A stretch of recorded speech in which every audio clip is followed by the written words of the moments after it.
Welcome into the DNVR Avalanche Podcast. We got AJ, we got Rudo as the Avs defeat the Arizona Coyotes 4-1 in a pretty straightforward one. It was 4-0 in our hearts, though. Yeah, sure. Everyone but Georgiev felt like it was 4-0. Well, that's not even true. The goal's not even Georgiev's fault. Georgiev deserved the 4-0. I'll put it to you that way. A 60-second rundown to start this game off.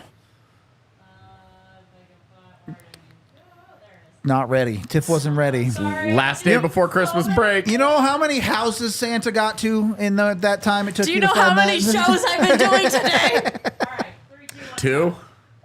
2. So the first period, by the numbers, really was not particularly good for Colorado. Certainly not at 5-on-5. Didn't look great, but by the eye test, I don't think it felt quite as bad as the numbers were. Ultimately, the Avs are able to break through and get the only goal of the period shortly after their power play. Bowen Byram finishes one, and they survive a first period. They don't give up any last-second nonsense. They're in the lead starting the second period. They play one of their best second periods of the year, just absolutely crush Arizona in that period. Pick up 3 goals to make it 4-0. Some of them, nice high glove shots. Some of them, Andrew Cogliano doing his best Mikko Rantanen impression. And then they really probably deserved a shutout. A penalty with 3 minutes to go in the game ends up in a tipped puck past Georgiev for your 4-1 final. And I want to start with Georgiev here. Confidence booster game. Is this the one that, at what point does he have to turn the corner? Does this have to be the start of a good stretch for him? Or if they come back and he's a little iffy to head into the new year, can he still turn it around? I guess there's still runway, but boy. Would you like this to be the corner? Yes. Okay. The third period of the Ottawa game can be the one that we look back and be like, This is where it started. that's where he figured it out. Yep. Hope so. I'm kind of bummed that they're going into a break, right? When it's like Georgiev finally built a little momentum. Yeah, and well, then they're going to come right out of the break and lose. nope. They're going to overcome the odds. They're going to win the travel day game. I hope so. It's going to happen. I hope so. Feel it in my I'm bones. just lodging my complaint. It's nonsense. They go to Arizona for this every year. For it to happen multiple years in a row, it starts to feel a little weird. Yeah, like they could also get on a plane here. Yep. Jeez. Could go the other way around. Anyway. Or the Arizona PHNX show the other day, who they're doing their post game right now too, if you want to experience sadness. They said just give them an extra day. Yeah. Like have that be an actual off day where teams can travel practice day. or travel. Right. And then play. Like it's not necessary for this to be the way that they do it, where they're like, oh, a team is traveling on the day of an NHL game. A thing that you have otherwise said is not allowed. Yep. But you make teams do it once a year. It's silly. It's dumb. Definitely dumb. Whatever. That's next week's problem. For Georgiev, though, a nice performance. He looked like himself tonight. Yeah. Was square to pucks, was making it look easy. He made one save that he didn't even know he made. Yep. Made it so well that he reacted like, where's the puck? And it was in his chest. Yep. And you're like, oh. You're getting square to the shooter when that happens to you. That's for sure. Yeah, it was about 6 minutes into the first period, and we were talking, and we both said, looks totally different. Yep. From the start of the Ottawa game, where it didn't look like he was tracking a puck. It didn't look like he felt comfortable. He wasn't fighting it. Just a totally different world for him tonight. And they didn't need, he didn't save the game for them. Didn't they have didn't to play need out of his mind or anything. This was overall a game where you felt like this is the Avalanche kind of at their best in terms of how they're built. Lots of speed. Go to work, get the job done with use your skill, use your transition game. Don't give up a ton of shots. Score a couple of goals. Yep. Don't beat yourself. Yep. Don't beat stuff. yourself. Don't make it easy on the other team. Make them beat you. They didn't even come close. They really didn't. This was an Avalanche. This felt like an Avalanche A game, and if we're being honest, it felt like an Arizona C game. It was not their best for sure. They were not great in this one. There were a couple of moments early where you were like, yeah, but otherwise, the Coyotes did not struggled. It's not their best game. Give me a break. No, not even close. But when the other team doesn't play their best game, you have to take advantage of that. And the Avs did tonight. Yes. So that's what good teams do. You punish other teams. What is that comment? It just caught me so off guard, man. All caps going in. Oh, for audio listeners, it says, "I'm drunk and horny for the Avalanche." It just got me good, man. It just got me good. From the top rope on that one. Yeah. I got RKO'd by that. But let's go here. Avs' first goal ends up immediately after power play, scored by Bowen Byram. Yeah. Is this another guy who you're saying, hey, it's starting to come back together? You're starting to see the side of Byram that you know he has in him, but you haven't seen enough of it, certainly over the last couple of weeks. I guess I would say no. I think that's fair. But it has to start somewhere. And this is more about, one, a really awful breakdown by Arizona. You don't let that guy walk down Main Street like that. Dude had a whole friggin' airport runway to come down. The Avs got a little bit lucky. That pass is absolutely meant for Ryan Johansson. Yep. And he just misses it. Yeah, yep. It bounces over or through. I don't actually know what it was, but it got through Ryan Johansson, ends up on Byram, and then it's just he picks a corner. Yep. He walks in, he doesn't rush it, he sees it, does a nice job waiting for the defenseman to help in screening Ingram a little bit. Yep. And just beats him. It's good. It's good play. It's good play by Ross Colton. So, and I think we're going to hear us say that multiple times throughout the show. Yeah. There were just good plays from the Colorado Avalanche tonight. Yeah. Byram, an interesting case because you do need more production out of that guy. I think it's totally fair to say you're expecting the offense to be there. But at the same time, through the first 5 minutes of this game, before the goal, you're watching him have adventures in the defensive zone still. Yeah. Obviously, it worked out. It's not like they got scored on it or anything. But and I think for him, it got a lot better. Sure. After the goal, it felt like his game went up a little bit of the energy release valve on that one. For a guy that thrives so much off of confidence, you just know that when he's struggling, it's having the same effect on the other side. Yep. Guys who live and die with confidence aren't all of a sudden just ignoring it when he's struggling, you know? Yep. He's dying off of confidence in that point. So for him to get that, it felt good, and then it felt like it's kind of like a power play plus goal. Yeah, the 10-second window. Yeah, exactly. No change had been made. Like the guy out of the box is just getting back into the play. Yeah, exactly. So it was not. It's not going to go down as a power play goal, but it's one of those like you earned it on the power play. Yeah. So I'll call it a power play plus goal. We're inventing new stats on the DNVR Avalanche podcast. Byram shouted juice when he shot it. I think that the juice shatter was the Val goal tonight, probably. Yeah. Yeah. It was one-timer plus. Yeah. Oh, God. And here's what I want to talk about with the first period specifically. Playing good hockey isn't just about executing and scoring all your goals. It's about limiting what you give up when you're not playing your best. And that's more or less what you have with this first period against Colorado. Yeah, they got outshot. Yeah, they gave up high danger chances and didn't generate any themselves. Yeah. But they kept the score 1-0 at the end of the period. Uh-huh.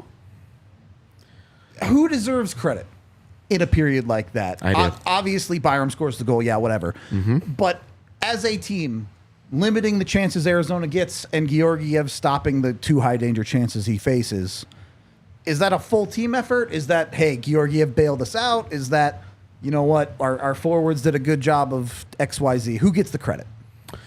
I guess you would start with team defense. Okay. Because so much when we talk about defense, for obvious reasons, we start with defensemen. That is how defense works. But, defense is a team concept. You have more forwards on the ice than you do defensemen. Except for on the Avs power play. Yeah, correct. But you need that buy-in, that commitment. And when we saw the frustration that Bednar had after the Ottawa game, a lot of that comes from neutral zone breakdowns, which that's as team concept as it gets. Yep. You need to be reading the play. Everybody needs to be understanding in transition where you're going. That's why goals get scored at a much higher rate in transition, because it's harder to do on defense. Yep. And when it's coming at you that fast. We saw the Avs. It's okay in the first period, but it's not bad. They don't make Georgiev's life like, you're not looking at the chances that they give up and go, Jesus, dude, give your goalie a chance here. They did. Even their breakdowns were not such egregious breakdowns that Georgiev was able to feel like he wasn't desperate, and he makes the saves for you. It's not. It's an okay start. Yeah. The goal makes it a good start, Yeah. but defensively as a team, you're like, this isn't significantly better than Ottawa, but it's better. But And then after that, it got a lot better. it's better exactly in transition, right? Yeah. A lot of games this year, you've watched the Avs' big mistakes be, oh, there's a 2-on-1, oh, there's a 3-on-1, oh, there's a breakaway. There wasn't nearly as much of that in tonight's game as a whole. And obviously, as you're getting to, the second period was just the A game. Every section of the ice, the Avs were fantastic in the second period. Yeah. Every line, everything. That's booting a team off the ice and out of the game, essentially, because the second period is everything that you want it to be. And again, there is plenty of credit to be given to individual players. We'll get into that. But especially given the comments that Taves had a couple games ago, it sure feels like a whole team that was bought in tonight, right? You had 20 guys pushing in the same direction, putting the Avs in the position to win this game. Yeah. Yeah. There have been games recently where we're like, name one Av who was good. And you have a tough time. Yeah. And who do you feel like was an Av that had a bad night tonight? I don't know that you could name one, to be honest. The guys that you don't even notice much, like, did Curtis McDermott have a bad night? No. Can you even say a guy has a bad night when they play that little? I mean, Oh, did Jonathan Duran have a bad night? I don't think so. Yeah. I don't think it's bad. I don't think it's a good night. I'm not like, oh my gosh, man, that guy deserved better. The closest It was thing fine. to like a problematic play is Miles Wood's penalty at the end of the game, which one is ultimately meaningless, and two, dude also had some good plays tonight. Like, Yeah. it's not like Draws a penalty. exactly. Probably He also- should have had an assist if Ross Colton could have finished that little play. No kidding. It also got beat up by Lawson Krause. So It's a pretty good tilt. they both got shots in. Pretty for good sure. tilt. I don't think he lost it blatantly. Put it that way. Second period though.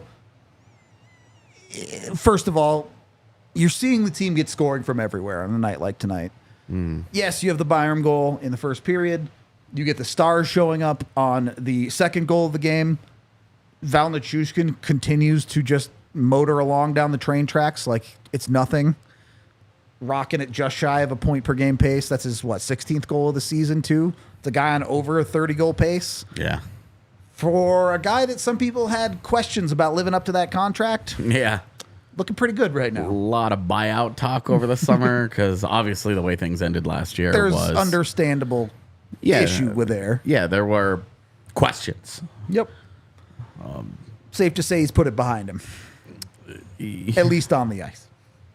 Yeah, and the player that you're seeing this year is not the player that you saw last year. He was fastest burst of speed in the NHL or whatever it was the other night. Yeah. It's not a dude with a messed up ankle. Yeah, 23.96. How many kilometers an hour is that? I don't know, man. Kilometers an hour is a scam. I will take your word for it. Just makes it seem faster because you say these big numbers in kilometers an hour. Yeah, every time I've crossed the Canadian border and immediately it says speed limit 100 or 110. whatever. Yeah. I'm always like, let's go. And then I'm like, right. Still like 65. It is, dude. It's 65 and it sucks. You're like, open road? No, this is nonsense. Anyway. When you see the Avs putting games together like this one, are you living with some of the cuteness? And I don't think there was that much cuteness tonight. Yes. Sam Malinsky's one attempt, not that it was Malinsky's fault, but you watch the Avs make about 3 too many passes on that play. Yeah, 4-on-1 that results in Sam Malinsky getting a highlight reel glove saved by Connor Ingram. Cool. Okay.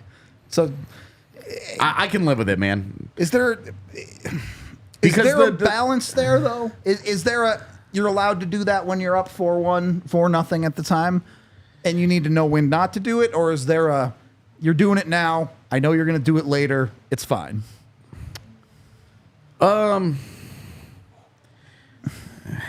Yeah, I mean, I think the reason why I'm like, I live with it, one, it's kind of just who they are. And certainly they're top guys, yeah. You're always just going to have that in that DNA. Yeah. But also the reason that it bothers you so much in the moment, it's 2-0. And you're like, God, if we get this to 3, we really, really put them down. Yep. We really make it hard for them to come back in this game. And, you know, the game's half over and we were 3-0. It's just a different world in the NHL. You're not one play away from being one play away. Yeah. You're not one play away from white knuckling the rest of the game. Yep. And so when they don't score it, you're like, if they lose this game, if Arizona does come back and they lose it, this is a key play. Yep. And then it's like 2 minutes later that that Josh Manson scores. Yep. And it makes it 3-0. And at that point, you're like, okay, who cares? Right. Now, pop off, King. Yeah. And like those are also like your best players. For sure. And so they created the chance. You're just going to live with it, man. Later in the game, when LOC is trying to do a sauce pass through 3 guys, you're less cool with it. That's one where you're like, funny guy has 2 assists tonight. It was and great we're like, tonight. Yeah, it was great tonight. And we're like, don't do that. But it's like,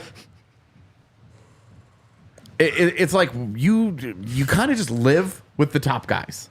Yep. Like they're going to give you exceptional nights. Nathan McKinnon's had a 4-goal night, you know? And when they're not world beaters and unbelievably good and they're not absolutely incredible all game long and they're just merely good, you live with it. And they're also going to have bad nights where you're like, God, this is so stupid. You live with it. But the rest of the roster, I'm less comfortable living with it.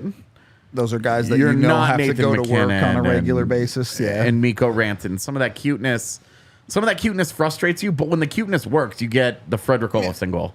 You get Andrew Cogliano with that unbelievable blind, behind the back, not looking, I guess not behind the back, but the backhand play where he just, boom, hits him perfectly. And it's a perfect play. The reality of those plays is trust is earned with them. Yeah. The McKinnons and Rantanens of the world pull it off often enough. Yeah. That you're like, well, you know what? Sometimes they make it work. So whatever. Absolutely. And if they don't score right there and that puck goes, like, instead of, if it's not on Freddie Olofsson's stick and it's in between his legs, and you miss that opportunity to make it 4-0 right at the end of the period, then you're probably like, dang it. That sucks, but fourth liners, Yep. Because sometimes they make the play and sometimes they don't. But when they do, it's pretty cool. It's pretty cool, man. And before we get into this next point, I should say that we are brought to you by the folks over at Circa Sportsbook. Make sure you are going over to circasports.com. If you're going down to Vegas, you can stay at Circa and you can get 20% off with code DNVR20 at circasports.com. But look, I confirmed it with the PHNX fam on the pregame. We're going to the Sphere for the draft. It's happening. Oh yeah. So no, we're all going to that. So I'm sorry, but the last big draft in person and it's at the Sphere, we are not missing that. Yep. We're going to that thing. It's going to rule. So if you want to come out with the DNVR or even the All-City fam, the Avs could trade every single pick, and we'd still be there. We'd still go vibe. Yeah. Yeah. 100%. Andre just has to accept right now. He's sending all of us to Vegas. It's again. going. It's happening. Book your stay with Circa, whether it's for the draft or whatever other reason you're heading out there, maybe an Avs Vegas game. Circa Sportsbook has you covered. They also have their Sportsbook app, which you can download from circasports.com as well. You can gamble on there, but you must be 21 or older, physically located in Colorado. And if you or someone you know has a gambling problem, call 1-800-GAMBLER or go to www.problemgambling.colorado.com. And then, when you win a little bit of money, make sure you're going and buying yourself some Snarfs. Delicious sandwiches here in Colorado. You can go to the OG location down in Boulder over by CU. Show all the new recruits they're getting the good sandwich place. Or you could go to one of their other 10 locations here in Colorado. Plenty of options out there to get your sandwich on. Delicious stuff from Snarfs. Doesn't matter what you get.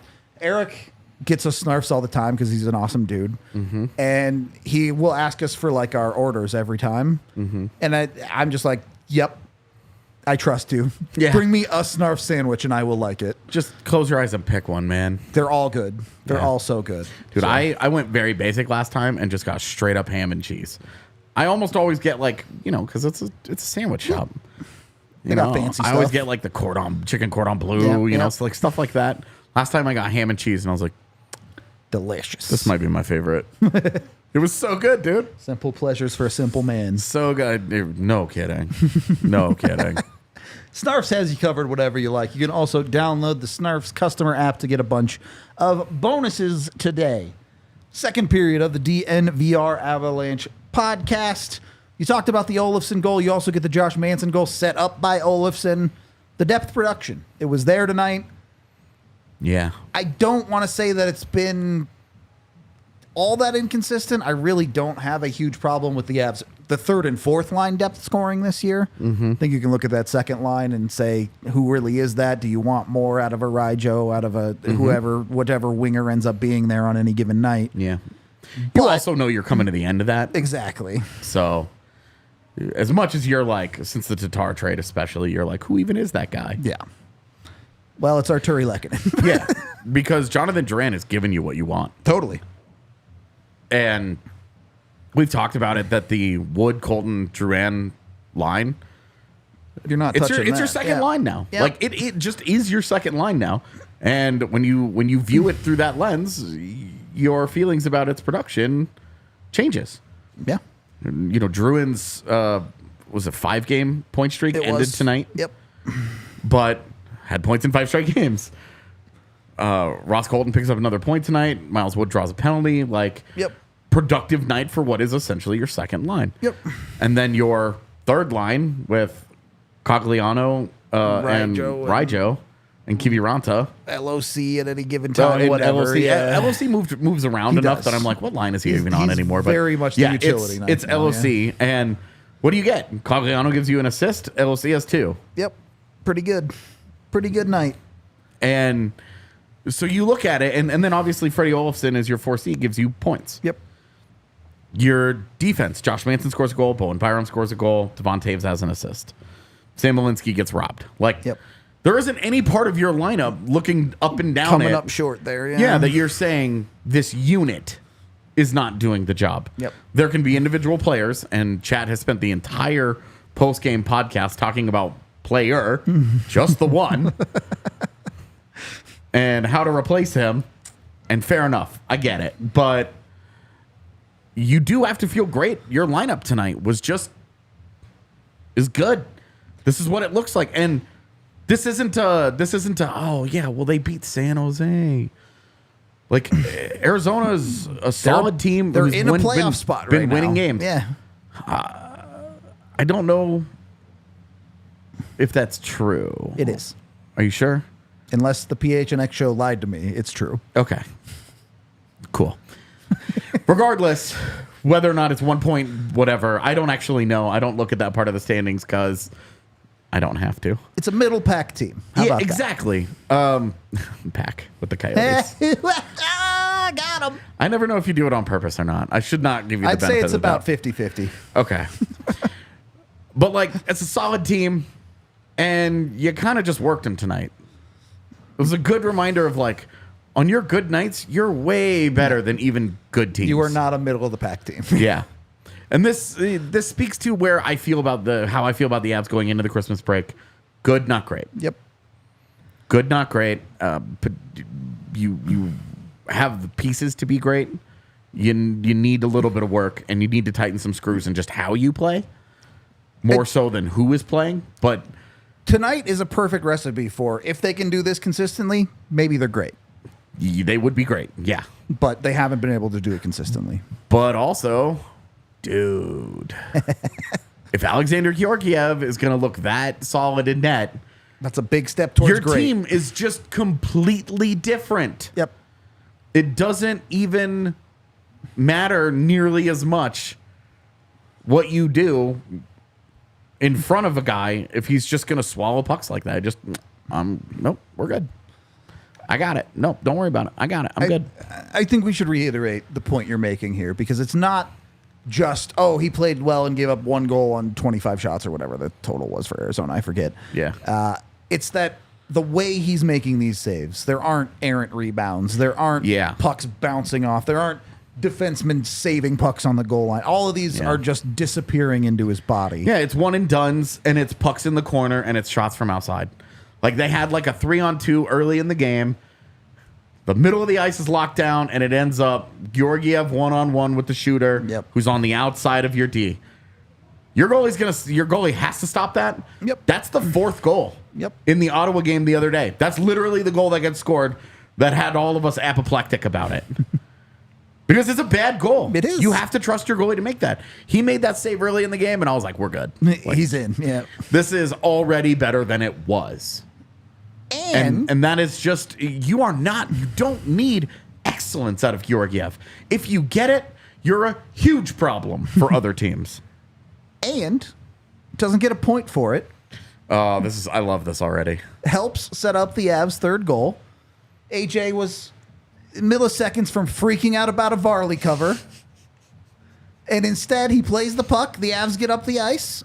And Josh Manson puts one top corner. Yeah, and it's, first of all, great play by Georgiev. Definitely. Not something that we say very often when he's moving the puck.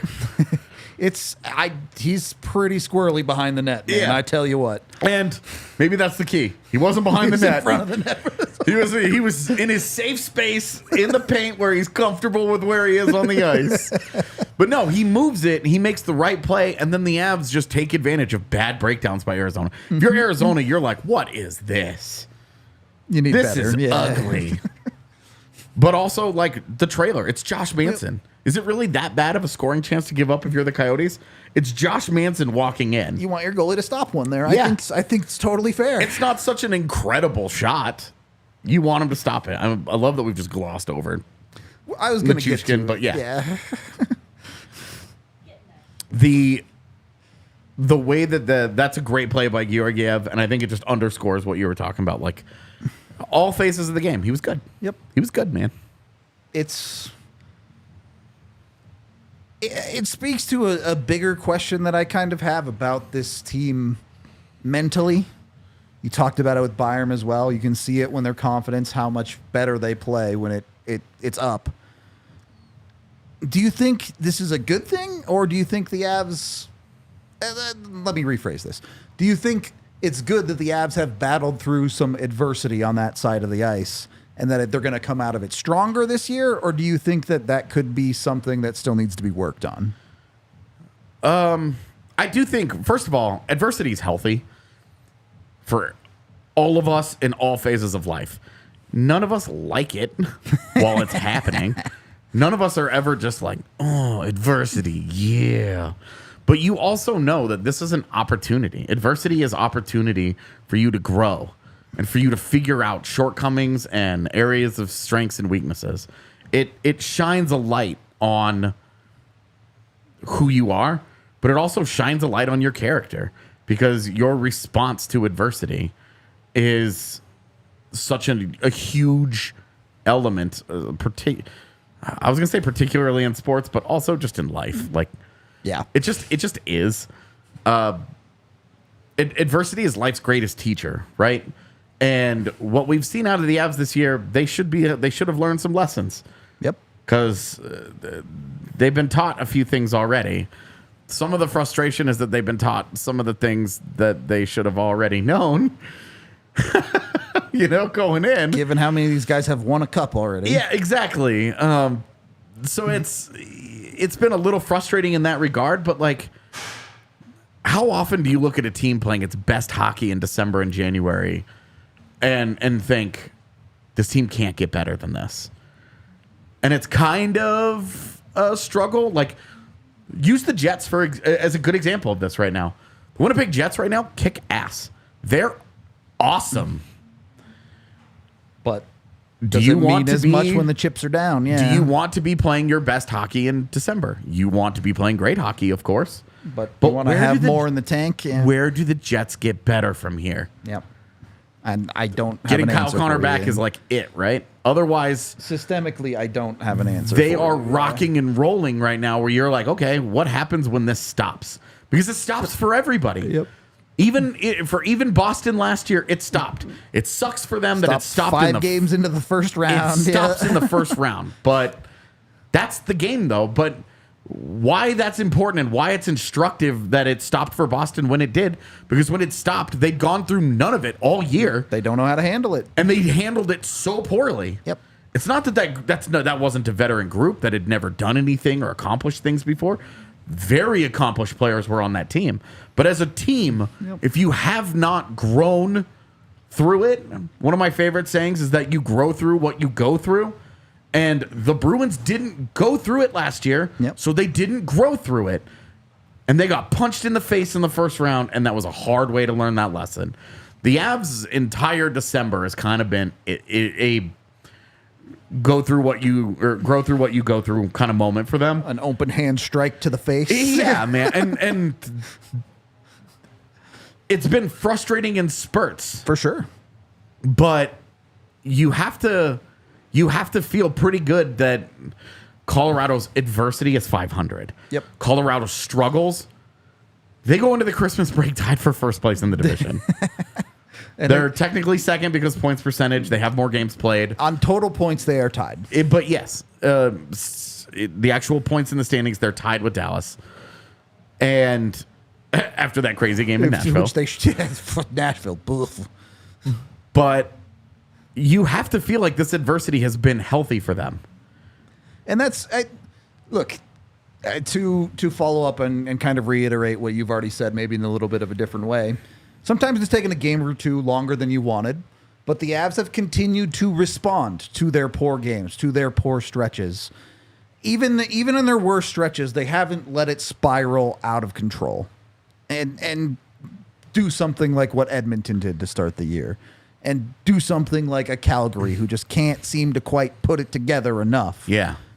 They're always able to have a bounce back game down the list, and then they'll rattle off a 4 and 5 stretch or whatever. We've seen them win these last 2 games. Yeah. They're able to consistently show that those adverse conditions are the floor. And the ceiling is, to be honest with you, I don't think we've seen this team's ceiling yet this year. There was like that one stretch where outside of that Nashville fiasco, they would have had like 8 wins in a row or whatever. Yeah, 7 and 8, I think. Yeah, where you're looking at it going, that's the only time you felt like the They're Avs close. Yeah, the Avs had really put it together, and it was just a couple of weeks of it. Yep. So, and you still had a little bit of outscoring your problems going on. Oh, definitely. Colorado's best stretch of the season might be that 6-0 start where Georgiev. It might be. Georgiev was awesome as a team. Yep. That 6-0 start might have been the best. Might have been the best part that they've best stretch of games that they've put in so far. I think that's probably fair to say. But a game like tonight, it gives you some confidence. It should. That's for sure. We've talked. This is a softer part of the schedule. Well, Arizona is like the good team on the schedule right now. Because they come out of the break, they get Arizona again, and then they get San Jose back in their barn on New Year's Eve. And then January starts. And the real schedule starts. And it gets a lot harder, man. It gets a lot harder. Yep. But for a part of the schedule where you felt frustrated, like the Avs might be giving away some points they need to be stacking, they've now turned that around. They beat Ottawa. They beat Arizona here. You still have the part of this after Christmas that they have to go out and perform, but you have to feel a lot better about where this team is after the comeback win in Ottawa and then just a darn good game against Arizona. Mm-hmm. It's hard for me to even nitpick this game very much at all, to be honest with you. I don't have one single nitpick. I guess my one nitpick is Miles Wood. Why? Just don't do that. Yeah. But you're talking the last 5 minutes of the third period of a 4-0 game. If there's a time you're going to do it, I guess that's when to do it. I don't care, dude. Well, either way, I have a sneaking suspicion that one of these teams might be golfing after the first round or even earlier. And it's not going to be the Avs. So, if you are thinking about going golfing in this spring and summer, get the golf passport. You can get this right now. I would highly recommend getting it before January 1st, as prices will increase in the new year. So go grab it now. It's Colorado's #1 golf discount program. They've been doing it for 22 years now. You can get more golf, more lessons, and more gear, all of it for great deals. In some cases, up to 60% off on golf, including courses like the Ridge, Common Ground, Keystone, and more. Plus, a free golf cart is included every single time. So jump on it. You can also get discounts at things like the PGA Superstore, Golf Tech, and other places. Go to ColoradoAvidGolfer.com/golf passport to get yours today. For everything golf news, stories, travel, and tech, follow Colorado Avid Golfer on all of the socials and use code DNVR10 on ColoradoAvidGolfer.com to save even more money. Then, once you got your golf passport all hooked up, you can head on over to Red Hawk Roofing.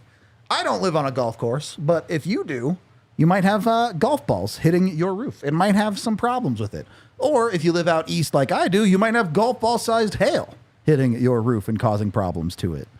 What? Just where I lived in Texas, we had a friend whose house was on the golf course in the area, and a lot of balls in that backyard. I bet. A lot of balls. Red Hawk Roofing has you covered for whatever's going on with your roof, even if you just want to get it inspected. They will give you a free inspection. They'll take pictures. They'll show everything with what's going on up there with no pressure on you. If you do have a problem, they even have emergency services. So if you spring a leak in the middle of the night, you can call them and they will get out there quickly to make sure you're all good with your roof. Go over to redhawkroofing.com today. They're a local Colorado company. Support them. Get your roof all good to go. Third period of the DNVR Avalanche podcast. We kind of sidestepped around the Nichushkin goal a little bit. Your top line made a super dope passing play, and Nichushkin rocketed a one-timer into the top of the net, and it was super cool. Yeah. Yeah, that rocked. It's funny to me because sometimes I struggle to have things to say when good players just play good hockey. I wrote this in my Studs and Duds the other day about Nathan McKinnon, where I said, when he does stuff like this, I actually don't have much to say. Yep. This is a special player that makes a special play. In the case of the other night, a lot of them. And you just sit back and you go, wow. Yep. That guy rules. Yep. And that play, the play that they make on the Nichushkin goal, that's a... All right, they're just better than those guys are. Moving on. It's I guess the way I feel about it is it's really fun that the Avs have a handful of those guys.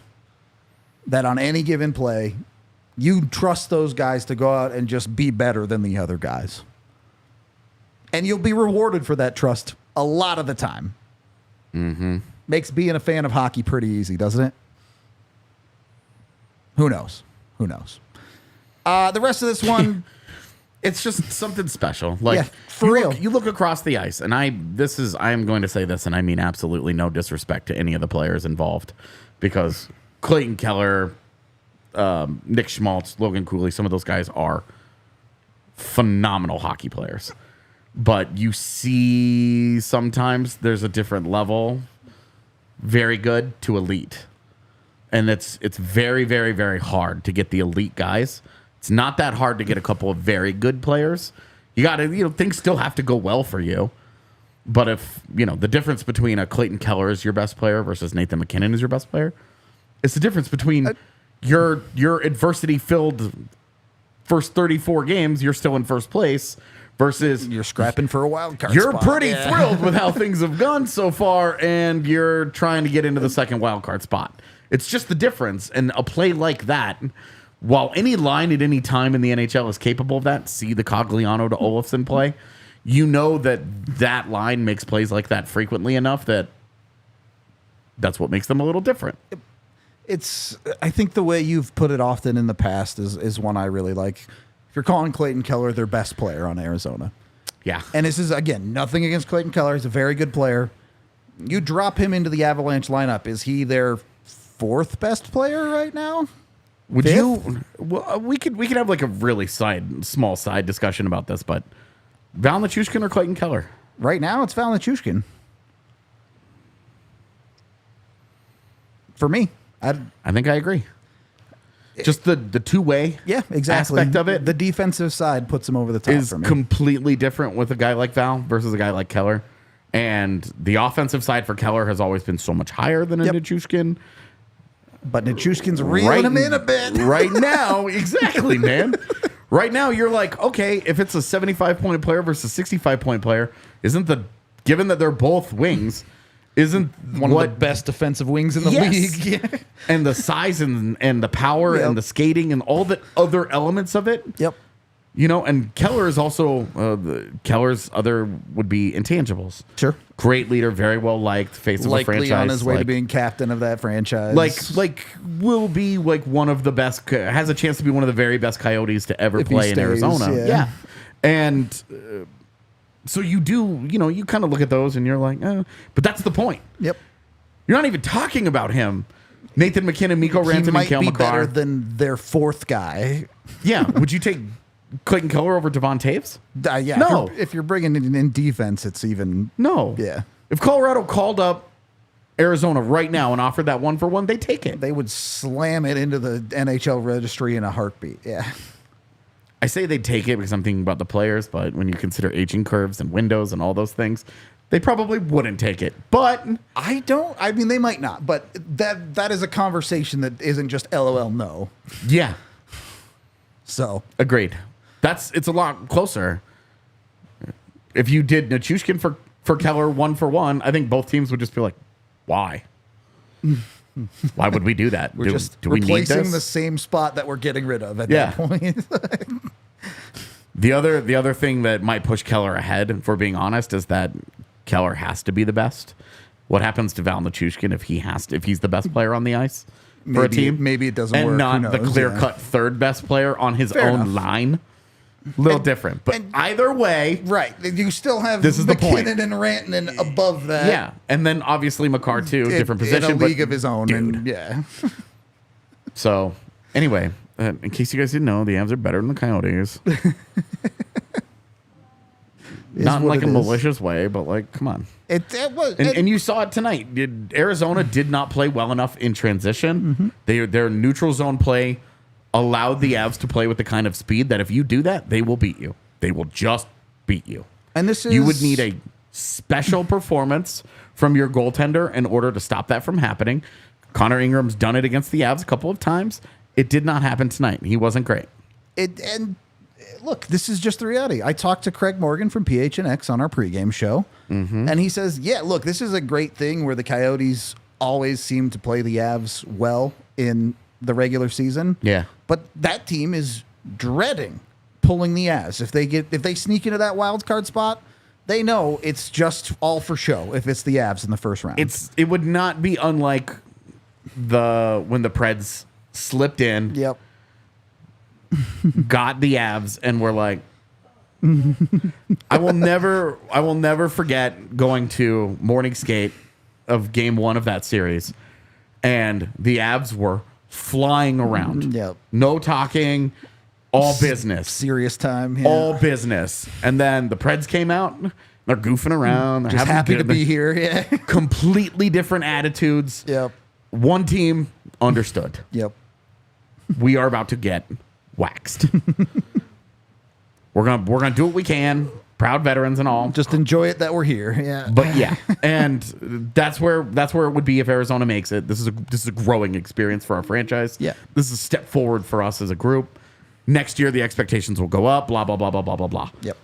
You're right, though. In the regular season, the Coyotes are like this obnoxious thorn in Colorado's side. And to be frank, it was very nice that the Avs just put them down. Yep. It felt good. It did. And I will hold on to this feeling when Arizona beats them on the first game out of the break. No, like they can overcome the travel. I believe in the Avs. They can do it. They honestly almost did last year. It was a real good game. Yeah, it was closer than it should have been, given how awful sloppy it was. It was bad. Couple of super chats to get to here. Banks with $5 saying, realized in the third I forgot to hit place bet, missed out on a $126 win. Shaking my head, but go Avs. The win is all that matters in the end. This is a real thing. It happens all the time, dude. It happens all the time. Happens to me all the time. I mentioned it to you after the game the other day because I put money on the Avs when they were down 4-2. Yep. And the game got over, and I opened up my phone and I said, "Oh God, I hope I hit place bet."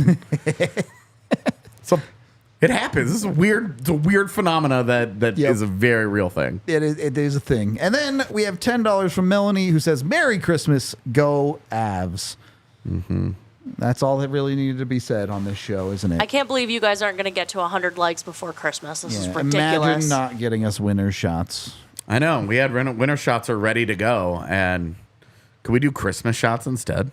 No, until we get 5 more likes. No. All right, we'll just hang out and talk and see if we can get 5 likes in the next 5 minutes. Otherwise, Otherwise, we're ending the show. Yeah. Too bad. I mean, we don't have anywhere to go for once. Yeah, you're actually right. Well, I don't know. How's the snow out there? I haven't checked. It doesn't look too bad. I don't even see any. Yeah, me either. Anyway, Yeah. what even is a holiday shot? Like, what qualifies? It's a shot taking place right before the holidays. Okay, so anything? All right, good. I'm glad we have specifics. Yeah. I'm just trying to make life easy, man. I'm here for easy life, dude. Yeah. I'm supposed to be in Texas. True. What are you even doing here? Yeah. We're happy you're here. Oh, no, it doesn't sound like it. I'll leave. All right, that was fast. We got to like 110 already. Yeah, that took no time. Well, chat, thank you for getting us to over 100 likes. We appreciate all of y'all. Another Vitamin W, Dr. Dubs, whatever prescription you need win right here. As always, the Avs winner shots are brought to you by Breckenridge Distillery. You can get yours at breckdistillery.com anywhere in the 50 United States. That's all I really got, man. You're going into the Christmas break with about as good of vibes as you could have asked for. Yeah, man. Is there anything else you want to get to while we're just here hanging out? We're not going to do a show for like 4 days. We have 3 days off. And then our first show is It is a game day. Post-game. Yeah, you're right. I don't know. Well, you got some burning questions that you want answered? No, man. Do the people? Yeah, we can take some chat questions really quick. We can make Tiff stay here even longer. She's had such a long day. Look, we're right on the precipice of 3 days off. Yeah, you're not going to see our faces for a hot second. So get your questions in. And once we leave this building, there's no thinking about hockey. I guess we still have post game that we have to do. 'Cause I have to write, you have to make your video, and then after that, no thinking about hockey. When I go to sleep tonight, it's 3 days off hockey. Oh, man. I would not expect the Avs to go 11-7 because it sounds like Lecky is pretty close to coming back also. Yeah, and that's why I said earlier, like it feels like this is a temporary problem. Yep. We were talking about like you still have 4 weeks to get through. Well, maybe you don't. Dude's in a in a full contact jersey. Yeah, if he's in a full contact jersey or like that quickly, I'm still not expecting him to play like in Arizona coming out of the break. It was the same thing with Gerard. But you hit January and you're like, well. I'm no basis to this whatsoever, but I'm eyeballing January 2nd and saying, sure. We'll see how it goes. We'll see how the next week goes because if it's the Sharks. The Coyotes game for me is a write-off. Sure. It just is. The Sharks game, you really want to win that one, man. You gotta. Even as bad as the Avs have been historically on New Year's Eve. Yeah, but no need for rushing either one of those guys. And Gerard is a little different. You're just trying to get him mostly in shape and back to skating up to full speed and all that. With Lehkonen, you do have other physical concerns. But otherwise, yeah, like if those guys are in your lineup on January 2nd when you play the Islanders, when they come to town, cool. Take it and run. Yeah. You have a... let me ask you, when Lehkonen comes back, where does he play? Because I we think mentioned you have it an earlier. interesting conversation. You have a de facto second line now with Wood, Colton, and Duran. Does he just replace Wood? That's what I would do. At least try that, and if it immediately goes sideways, you just put Wood back there, right? But I would drop Wood down a line and put Lecky next to Colton and Druin. Okay, so then you would have Wood, Johansson, and LOC? Yeah, I mean, whatever combination you want to run And with. then Cogliano, Olofsson, and Kiviranta. Yep. And then I'd call up Ben Myers and put him in for Kiviranta. But we know that's not going to happen. I guess the other question, and Chad has been talking about this a lot, but what do you do with Sam Malinsky whenever Gerard is back? What do I do, or what do the Avs do? I always hate that distinction. Like we make it all the time because what we would do is often different. Yeah, because we're like sit Jack Johnson, sit Jack Johnson. Sit him. It feels like the it. easiest thing to me to rotate Jack Johnson and Sam Malinsky on some level, but I would expect them to send Sam Malinsky back down. And I wonder. We know Josh Manson's been nursing something, so I wonder if give him some time off. Maybe I wonder if you give Josh Manson a couple of games off to be like, hey, try and feel a little bit better whenever Gerard is back. Sure. And it gives you more information will be better when it comes to Malinsky. With Malinsky, I think the reality here, guys, is that, and gals, I don't mean to, it's not a gendered statement. Homies, fam. The gang. Yeah. I think the reality here is that they're not likely going to sit Jack Johnson, and I don't think they will. The value of Jack Johnson has been made very apparent with Sam Malinsky in the same lineup. Yep. With an offensive guy next to him. But with Malinsky, you've seen the ups and the downs and the ups and the downs. And with Jack Johnson, the level, it's very steady. There are some downs, but they're small dips. There are the ups are pretty small too, if we're being honest. You're not ever looking at a Jack Johnson game going, golly, man. The argument where this always falls is it steadily good enough? So I've been looking at the numbers and stuff lately. It is, man. The reality is that are some of Colorado's worst pairings involving Jack Johnson? Yes. He's your third pairing guy. That's the expectation. And the Avs' worst pairings aren't that bad. The only one that you look at and go, holy lordy, is Jack Johnson and Caleb Jones, which is not a pairing that you are going to get to. You have no Sam Girard right now, and you're not running that pairing out there. Yep. So it's fine.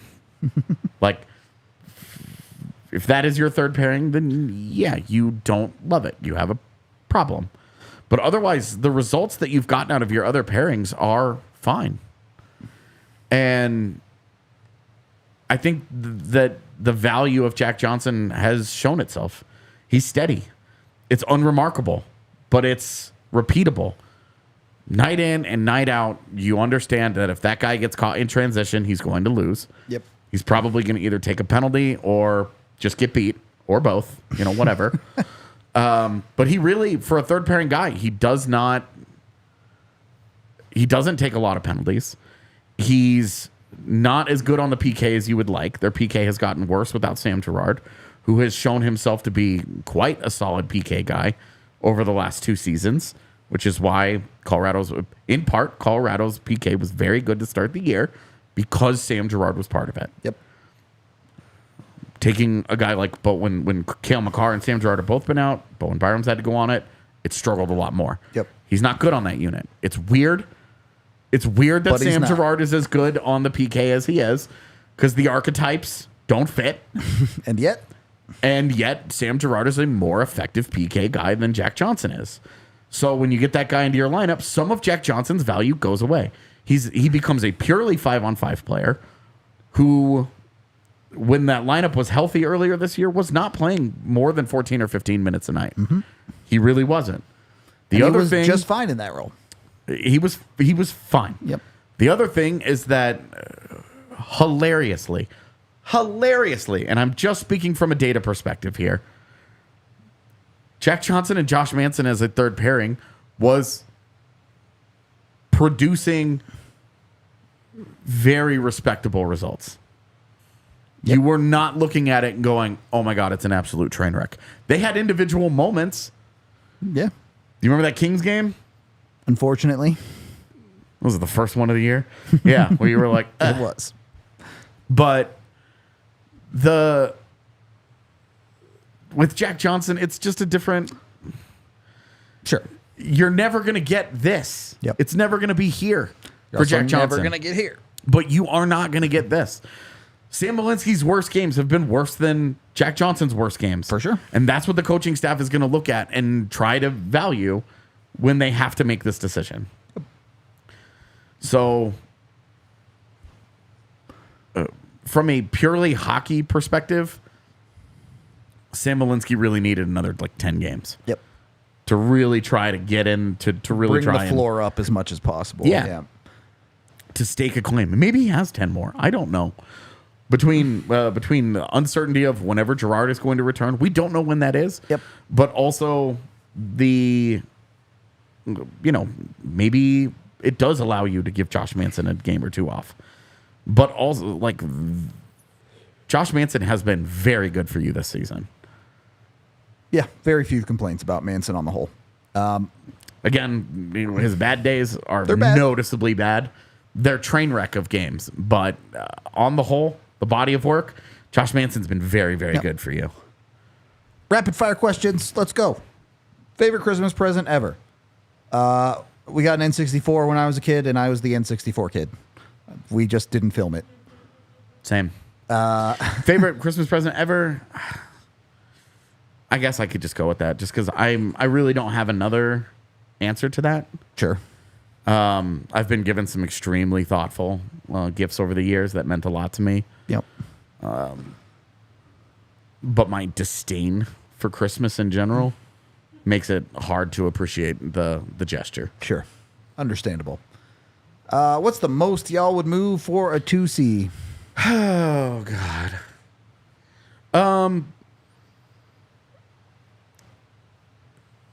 I'm just assuming that the 2C in this is Elias Lindholm. And I would say where I would start is I would start with Ryjo, Sean Behrens, a first-round pick, and then their second-round pick in 2026. And if they could replace the second with Sam Malinsky and that would get it done, cool. If they could keep Malinsky and use that second-round pick, I would prefer that. If they could replace the second-round pick and put Oscar Olofsson in that, I would be very into that. I would love that. I think that would be a very balanced package. If they ask for both Behrens and Georgiev, my answer is no. If they ask for Behrens and Ritchie, I struggle. Yeah. You got the pick. You've got the Ritchie pick. You want to see what happens over the next couple of years. You want to give it a chance. You want to give it some legs. And with Sean Behrens, it's kind of the same numbers game that the Avs faced with Drew Hellison a couple of years ago, where it wasn't any kind of indictment of the player, the prospect, any of that. But where is the path for Sean Behrens to make the team? You have a problem with money getting into this offseason. You have a problem with money. No matter what iteration, no matter what happens with Gabe Landeskog, you have a money issue. You're very likely going to have to do surgery on defense. You're going to lose a Josh Manson, a Bowen Byram, or a Sam Girard. Mm-hmm. One of those guys is probably gone. It's going to be very hard to replace they've got a lot of expiring deals up front that have to get sorted. Yep. So that's a problem. If you have some fantasy land that you're going to get Elias Lindholm and re-sign him. It's major surgery. You're losing not, 2. Yeah, that's not going to happen. You're losing 2 of Bowen Byram and Sam Girard. And if that's the case, you really don't want to lose Sean Behrens in that deal, knowing that Georgiev is multiple years away. Let's just say 3. We'll generously say 3 years, but it could be as many as 5. The problem is that Sean Behrens is closer, so his value is going to be a little bit higher.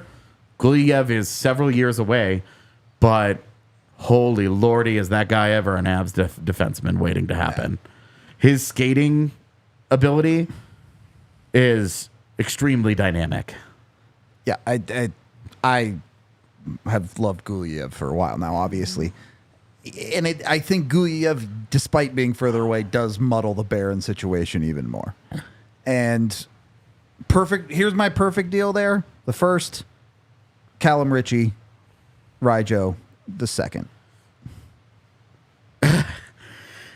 Yeah, I would say that's probably my perfect deal too, because then you still have Sean Behrens and Mikhail Georgiev to do whatever you need to do later on.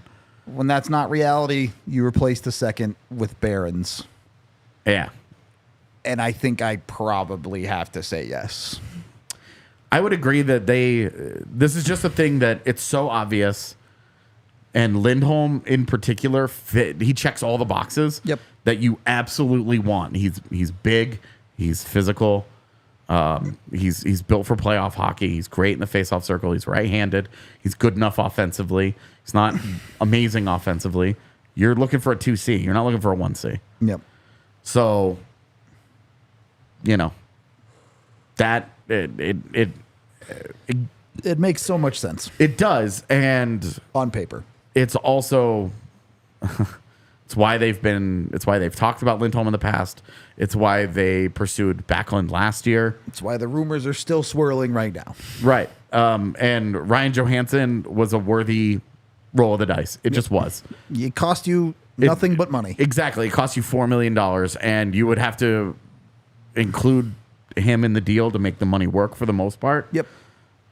Especially, you would have to include him in the deal to make the money work if you wanted to do something else. Yep. That's the only move that you make. And they do something they weird. Retained. Yeah. You could work the salary cap well enough that you could keep Ryjo, but why would you? He doesn't make a ton of sense in the lineup. What does he do? And then it becomes, why does Calgary take him back? Fair enough. Like, these are all okay. But it's just the easiest, fit. And it's a lot of the same conversation that we had about Claude Giroux a couple years ago applies to Lindholm. Yep. It's very similar. It's a very, very easy fit, except Lindholm, I believe he's 29 right now, is still right in that area where for the next 3 or 4 years, you think he's going to be really good. And he's going to go get paid somewhere. And then, and the hard part for me is that Lindholm is the easy answer. He's the rental. Yep. You make that trade, and you're like, that guy's gone. Yep. Like, you're losing him at the end of the year. Think about it. Yeah. And if you absolutely love it, it's easier to do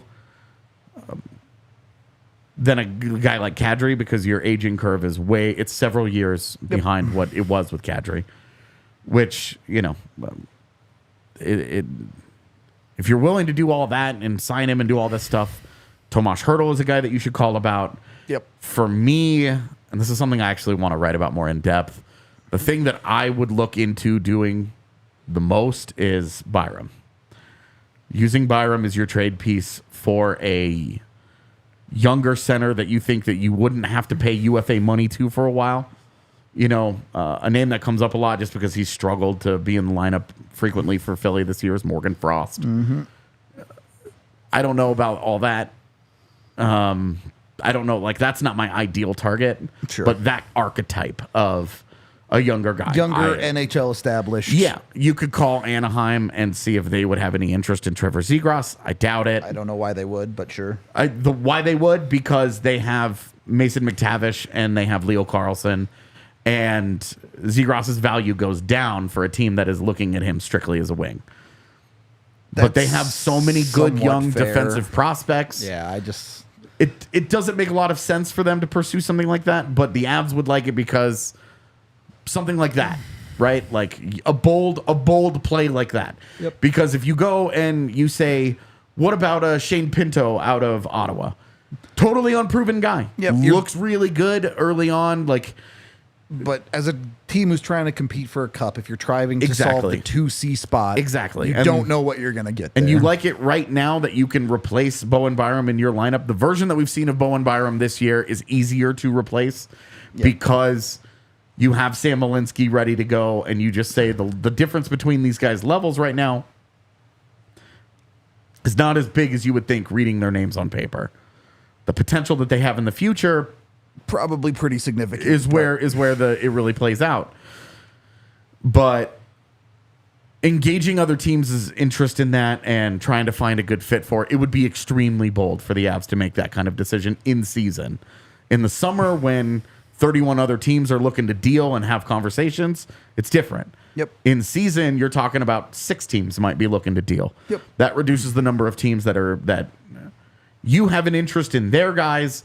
It's very hard to find that kind of fit in a big, bold deal like that. Mm-hmm. Those kinds of young guy for young guy deals are much more summer-based, which doesn't help you a lot right now. But if you were to do the Lindholm thing, and then he leaves at the end of the year, you win a Stanley Cup, and then you do the Byram thing in the summer for a younger guy that you might be able to keep for then several the years. 2C It is might solved be or whatever. It might be best of both worlds, but it's expensive For sure. And the reason when people always say is, I get tweeted almost every day about just go get Lindholm, pay whatever it is. Okay, I hear you, but you have to understand that if you go and do that, you can't do it next year. You can't do it the year after that. Eventually, you run out of stuff. There's a cost to it. Yep. And it just makes it really, really, really difficult All right. to have that kind of conversation. More rapid fire questions. More rapid than that one. Any around the league thoughts right now? I think Winnipeg looks awesome. The Rangers to me look for real. Tampa looks fake AF. I mean, I'm still really curious what's going to happen in Buffalo. They're my like, I just want to see what happens because they've had a lot of guys who have been hurt, and I don't have any like expectations. I just want to see it. I think it's an interesting story. It's Buffalo. We all know how it's going to go. I'm also curious WJC's. I am curious about that too. I'm curious how the draft shapes up in a really good defenseman class. Yep. And the public happens after eye, that? like at least the Canadian eye, really, you start to see those lists take form in January and moving forward. So, yeah, and Team Canada. I mean, I say this relative to previous teams, but this Team Canada team does not look not as ungodly stacked as normal. Exactly. Val for Selke, nope, he'll never win it because he's not a center. And and he doesn't have the kind of pub of people don't love him like they do with Mark Stone. Yep. So, Christmas or Halloween? I'm taking Christmas. He can have Halloween. Neither. Yeah. Yeah, I hate them both. I hate them both. Earliest Avs memory. The first game that they ever played, which I was at. I wasn't quite. I remember like bits and pieces from their first ever season. Mm-hmm. I remember the Cup Finals. First ever memory is just like I couldn't even tell you which game it's from, but they're like announcing the starting lineup before a game, and the spotlight comes on Claude Lemieux, and he's standing there looking like a Claude Lemieux, fucking ripped out of his mind, Looking like he's about to go punch somebody. Yeah, exactly. Yeah. And then the last one we'll do here, sneaky trade deadline acquisition. I don't know. Ask again in February when we start doing all of our trade deadline videos. Lars Eller. Oh, God. I'm not having this conversation again. We're not doing it. On that note, it's getting a little bit late, but if you want to wear your sunglasses at night, go get Shady Rays. You can go to shadyrays.com, use code DNVR, and you get 50% off when you get 2 pairs or more on your order. They're fantastic sunglasses, and the best part is first 30 days, you break them, lose them, or just don't like them, Shady Rays will replace them entirely for free. So join a ton of people who love their Shady Rays. Get them on shadyrays.com. And then if someone was wearing their sunglasses at night and crashed into you because they couldn't see, Call 222-2222 today. Get Bacchus and Shanker. Get with these guys. Any situation where you've been hurt and you're not at fault, they'll have your back. They'll give you a free consultation at the 2 number. They'll take on your case. You pay them nothing up front. They don't get paid unless you get paid, and, well, they'll get you paid. Let me tell you, they're very, very good at getting their clients paid.